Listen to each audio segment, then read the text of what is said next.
Welcome everyone today evening to today's talk on Value Talks, and with us the first officer who is a veteran from the Rajput regime, commissioned in the year 2000, served for 5 plus years, short service course 70, and presently the general manager HR with Apollo Hospitals and Healthcare. So Sanjay Mukerjee is now in Chennai corporate headquarters HR with Apollo Hospitals, and he has been very helpful to a lot of officers in the fraternity during the COVID times. Today, we have invited him over to guide officers who are transitioning from uniform to the outside world as to how they can choose, or rather to say, they can make their path in HR as a career.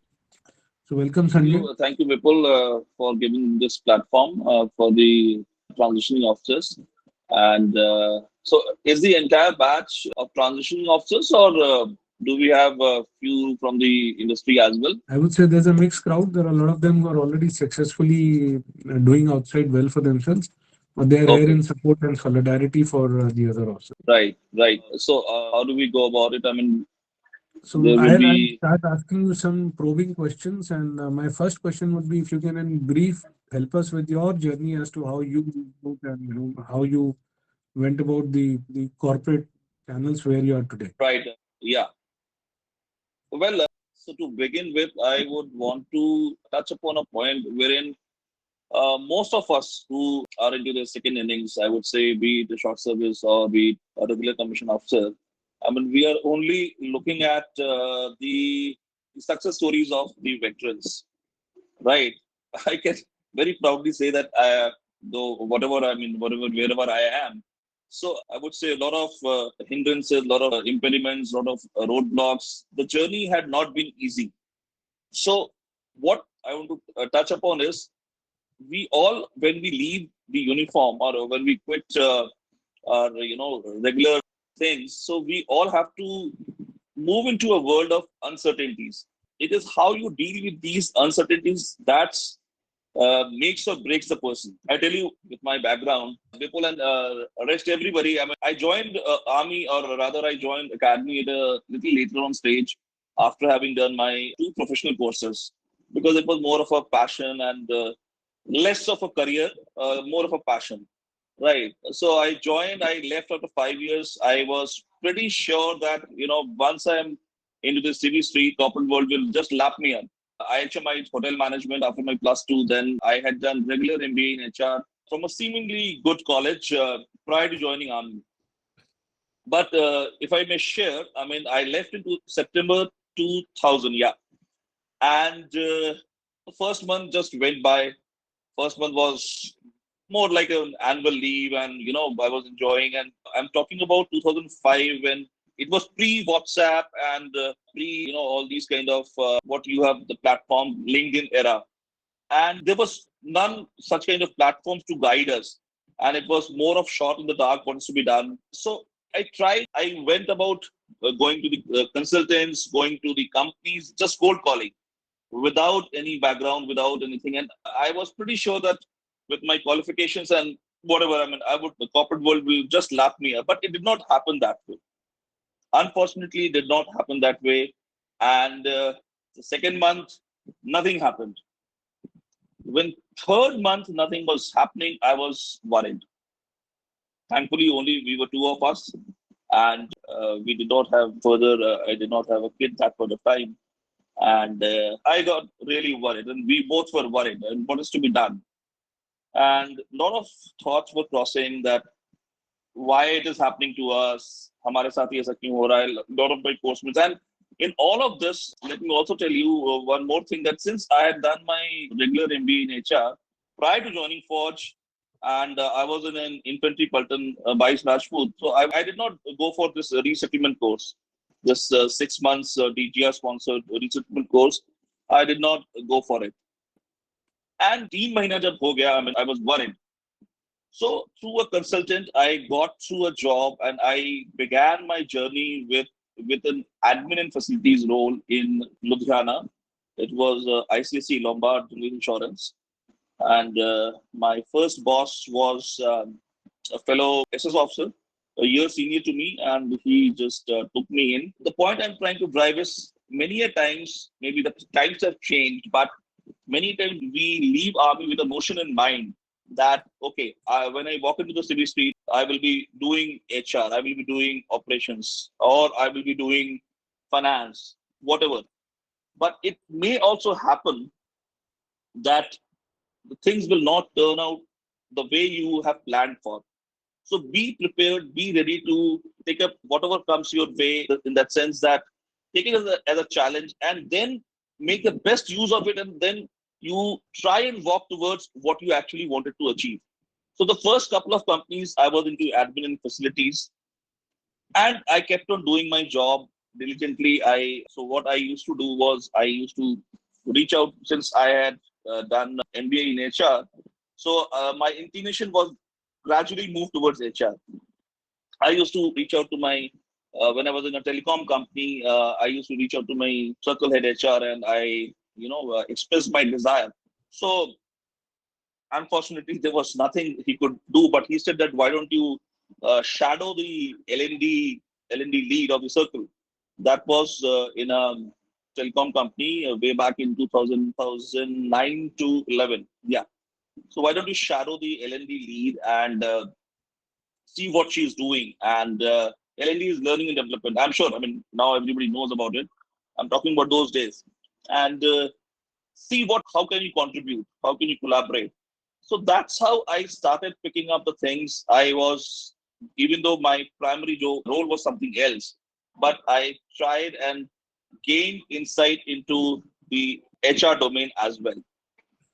After some time, then I would say that's how, when the star turns, or whatever you may say, that I got a call from a consultant that one of the hotels was looking for a Fauji, and the only reason was the VP HR was somebody from the fraternity, and that was his way of giving back to the organization.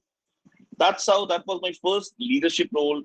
I did not go for any interim role, any vertical head, or any such sort of things. Straight away, a leadership role in a business unit, a small hotel, just an 80 room property. I'm sure many of you would have heard of it. Is one of the finest destination spa hotel of not only India but the entire globe, called Ananda in the Himalayas. It is 16 kilometers uphill from Rishikesh. So that was my first leadership role way back in 2011. Yeah, 2011, I joined Ananda. To tell you very honestly, I mean, I had to live up to my own benchmarks and own expectations. Of course, Major Rajesh Chauhan was there as the VP HR. He was based out of Delhi, and but day-to-day operations. And I won't say that I had any inhibition, but I had to overcome my inhibition. I had to overcome my inhibition in the sense that I had to reach out to my team members, because I did not know what exactly they are doing. And wherein I was there in that property as the unit HR head. Till the time I know what it is, same like how do you get trained in the academies and all. Till the time you know what the guard is doing, what are the guard duties, you cannot officer, right? So similarly, I had to reach out to them. I used to sit along with them that what exactly they are doing, what are the day-to-day tasks, and how best I can contribute in the day-to-day task. And with my, I would say, little bit of awareness, little bit of more world which I had seen than them, I used to pitch in my own recommendations to them. That's how I learned the tricks of the trade. What exactly is HR? What is talent management? What is talent acquisition? What is employee life cycle? Though I had studied all of this prior to joining army, but practically there's a hell of a difference. I mean, from what you learn in the MBA colleges and how you implement it on ground. And that's how my journey began. From there, Ananda, I moved to an American company, Starwood Hotels. I moved to Bhutan, though in uniform, I never got a chance to go to Bhutan or Imprat. But when I joined this company, I went to Bhutan to open the first property in that country as a business unit HR leader. And again, I had no exposure of operating or working out of a pre-opening, or what do you say? It's like when you set up a new raising. right? You would be able to understand this from the audience that it was something like that, a new raising, and you have no prior exposure, right? And you have to raise a new unit. Again, Bhutan was a challenging place, I would say, in terms of talent, because that is a protected country. You will not find much, you can say, the kind of, the range we have in India, such a huge talent pool, you will not have in Bhutan. So we had to improvise. I still remember we had there was a position of a Marcom specialist and marketing communication specialist. And in Bhutan, I mean, when we had this, that field day for people to come and appear for interview, we had advertised in the local newspapers, and a lot of people were coming. Finally, we found out that none in the country or none in the capital city of Bhutan would be able to take up this role. So what to do about it? So we thought, okay, marketing communication. So what is it the closest which relates to marketing communication? Okay. Sorry to interrupt you, but there are a lot of questions I have. So if you can, Yeah, yeah, yeah. yeah. So you can interrupt Vipul and rest everybody. So my thought was that I will just take you with my journey, and whatever comes in your mind or whatever comes in anybody's mind can always So, interject. so And what I've understood from your journey is that, in spite of what officers think while they are transitioning, barring a few exceptions, it is going to be step-by-step climb, and it's not going to be easy. yeah, that's right. I would say that yes, of course, the step by step climb is there, and few lucky people, of course, they can straight away go to the leadership role or the role of their choices. The point what I'm trying to drive is that you have to take things as it comes and then improvise or then work around the problems and then move ahead. I'll throw my second question at you. Yeah. What are the major responsibilities in the human resources department, which now as a corporate HR one undertake? No, you want to know about the corporate HR or the HR per se? HR per se, a broad touch upon the various roles and responsibilities which HR performs. See what happens in a typical business unit HR lead, like the roles which I had been doing till the time I moved into the corporate role is more front ending. It is more of like when you are in a unit, right? It is more transactional, more human interactions, more I would say day to day happenings, and you are in thick of action. Once when you move into the corporate role, it is more of analysis, more of strategies, more of tactics, and you are more as a in an advisory and guiding role than what you have been doing in the unit, right? So that is the basic difference. And if you want to know about what exactly the HR does, I can touch upon that. Or do you want me to? If you have to relate it to the from where we all are coming from, I think we all have been doing HR even when we were in forces. The HR in any organization starts with manpower planning, right? And the same thing we would have done maybe when a battalion is being raised or maybe when a new formation is being raised. So we all have done that. So once the manpower planning, I mean, it is all on papers, right? Manpower planning, budgeting. Then you go into the more final things like talent acquisition, how to attract talent if it's a new entity, what modes of communication you will convey to the market that a new company has come up. And I mean, these days you have all these, platforms like, LinkedIn and Naukri.com, this.com, that.com. But it could be a possibility that you are joining a company and it is in a remote place where you will not be attracting such kind of talents. So what is to be done? The talent acquisition, once the talent comes on board, it is also to do with the talent management or the employee life cycle management, right from his onboarding to handing over to the department. Then you have to do the quarterly chats, the half-yearly appraisals, and the annual appraisals, and till the time the employee leaves the organization. So that is called the employee life cycle. So that is one bit. And then you have another important aspect of HR, which is learning and development, and it is to do with the constant. You gauging that person who comes on board, his quality, I mean, parameters against the benchmark which we have set for our own company and the role per se what that person is performing. So where does he or she fits it? Once you have been able to gauge his current, what do you say, current standing, so then you recommend trainings. There could be a technical training, there could be soft skill training, so that that person is prepared not only to do and deliver to the optimum capacity in his current role, but also gets prepped up for the next role. So that is the basic, what you say, the role of the L&D person. It is not only the delivery of the training. A lot of analysis also goes training need analysis. The training person or the L&D person has to reach out to the various departments, sit with the HODs, head of the departments, speak on each and every individual, and map that person's, you can say, anatomy into the parameters, into our own internal parameters. And then you have in bigger organizations, I would say, wherein you have all these large plants and all, which are many, many years into existence. You have OD and OB, organization development. You take surveys once, you say 5 years have gone and you want to do a OD project.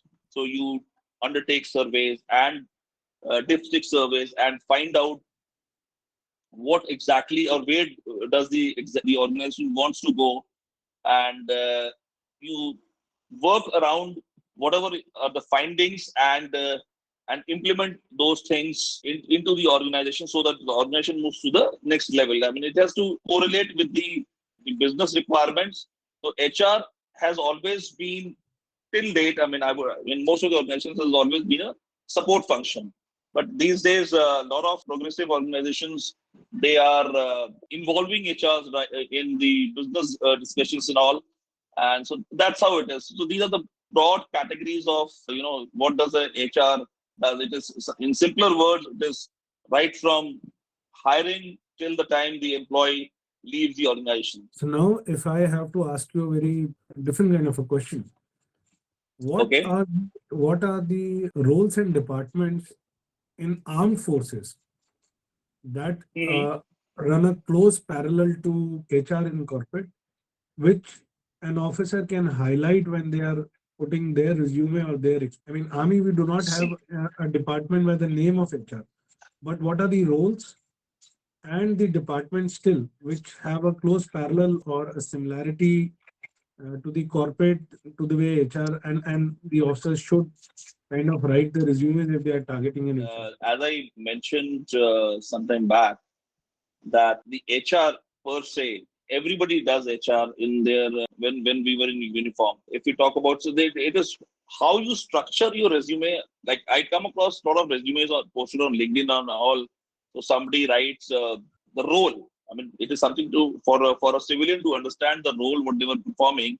Somebody writes CEO, COO, things like that. All these fancy words, but then these could be detrimental to the role which they are aspiring or applying for. So what we need to do is step by step. Say for example, when we were company commander, or when we were a CO or a battalion commander or the brigade commander, there is no harm in putting your designation, and you can always write what was the role all about, and also to do with, say for example, talent acquisition. You can always write, if you have that I was responsible for so many people, say I'm talking about an infantry battalion. So many people, I mean, in a company, I was responsible for their so and so task, talent management. Like you have had all these cadre exams and all, and their promotional exams and all. So you have to quantify, you have to relate whatever we learned or whatever we had in our armed forces days into the language which a hiring manager or the HR person understands. You can write all the traits of a typical HR professional step by step in your own competencies. And once you reach that interview, you will have to make the other side person who is interviewing you or who is sitting across the table understand that not only you understand what is the requirement of this current role which you are for which you have come for, you have also done a similar kind of role, but maybe with a different name. So structuring of or writing a resume is very, very important to because resume is the first thing what we see, and it has been proven that it hardly takes 8 to 9 seconds to reject or to accept a resume. That is a study what it says, but it varies from organization to organization. Because if you actually look at it, Vipul, I mean, any new vacancy which comes up or which pops up on LinkedIn or Naukri, there will be thousands of people, or if not thousands, hundreds of people who would who would be applying for, whether it is they are eligible or not eligible. So personally, I don't feel that this kind of things actually works. So what I would advise to all those transitioning people, that whatever you write on your resume has to have a, you don't need to write a long lengthy 3 pager resume. You can have a maximum 1 or 2 page. That will be, I mean, for the matter, for the transitioning officer, it is better to have a 1 page resume. And in 1 page resume, give the keywords like we used to have in that part D and part B and all. So give the keywords which the interviewer or the HR person would be looking for in the resume. And then once when you start the talking, then you can always express that how and the way you were doing it in armed forces. So you have already done that, and you can do whatever is being offered. That's very helpful. My last question is there an industry forum or an organization, etc., where officers who are desirous of being in the HR domain can network and develop some connections with professionals who are already in this You domain? search on the net, and there will be National Human Resource Management Forum, and there are so many n number of forums. But I would advise, not advise, I would suggest that when we are transitioning, we should know that why are we opting for any role which we are opting for.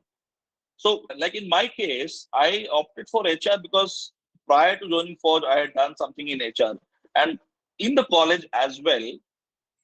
Why I chose HR, I had my own reasons. Why somebody chooses sales and marketing, we should be very clear in our thoughts that what is it that is attracting in that particular role, and whether it relates to my personality or not. Otherwise, it might be a possibility that you get attracted with the fancy title designations people hold, and you come out as a utter failure. I mean, not failure, I would say, or maybe you are in due course of time, you realize that this is not what you want to do once you have come out. So you have to be very, very consciously clear, and there is no harm in even reaching out to a, what do you say, like you have all these counselors. They can actually gauge your personality and suggest what one should actually do. And with regards to forums and all, there are n number of forums. There is National Human Resource, what is that? National Human Resource Council. Then you have SHRM forum. There's so many n number of forums wherein you can always log on. You can register. You can participate. But it is pertinent on our part to acquire something if somebody has not acquired a qualification, because that is also, any HR professional will look into your resume that what civilian or a, what do you say, a degree or diploma you have acquired for. If somebody wants to actually make a mark and a solid mark right at the beginning, there is nothing to beat few of the colleges which is not that easy to crack, like XLRI. I'm sure, I mean, you all must have done your research and you all would be knowing. But like XLRI and TIS, they are the best in HR domain. I'm not talking about general MBA. General MBA, of course, IIMs are in that league. But for HR domain, XLRI, TIS, then you have SCM HRD, Symbiosis. So these are the good colleges. It is advisable to go for a regular course. Regular executive MBA may not be a 2 year general course, but an executive MBA which will yield you a better result vis-a-vis these DGR sponsored course, to be very honest. Thank you so much. That has been very wise words from you. Thank you so much for your time, Sanjay. Pleasure is all mine. Thank you.